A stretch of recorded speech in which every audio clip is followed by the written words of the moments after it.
jusqu'où est-il vraiment arrivé à la famille Godard? Si est-il la question qui taraude la France entière depuis presque 25 ans. Le 2 septembre 1999, le docteur Yves Godard et ses deux enfants, Camille, 6 ans et Marius, 4 ans, ont disparu en mer après avoir embarqué sur un voilier au port de plaisance de Saint-Malo.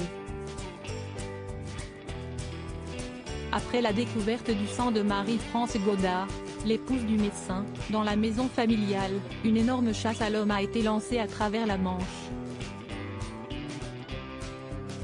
Mais en dépit de tous les moyens mis en œuvre pour retrouver le père de famille et ses enfants, personne n'a plus jamais vu un Godard vivant.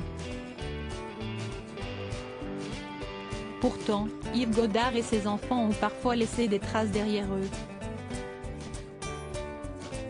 Dans le deuxième épisode du documentaire Dr Godard, l'homme qui voulait tout quitter, diffusé ce dimanche 12 mars sur TF1, Thierry Lezeau, directeur d'enquête, raconte que plusieurs témoins auraient aperçu le médecin et ses deux enfants sur l'île de Man, en pleine mer d'Irlande, entre le 7 et le 14 septembre.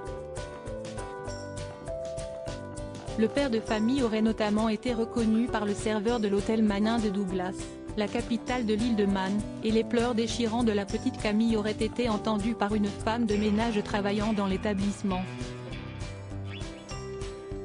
Il y a une femme de ménage qui va dire que Camille pleurait dans la chambre, qu'elle appelait sa maman, raconte Thierry Lezeau. Un mystère sans fin. Les enquêteurs ont malheureusement appris trop tard que les Godard étaient passés par l'île de Man, et ceux-ci n'ont jamais été retrouvés. En juin 2000, le crâne de la petite Camille a été repêché par un coquiller sur la baie de Saint-Brieuc, au large d'Erquy. Le tibia et le fémur de son père l'ont également été quelques années plus tard, en 2006. Quant au petit Marius et à sa mère, Marie-France, leurs corps n'ont jamais été localisés.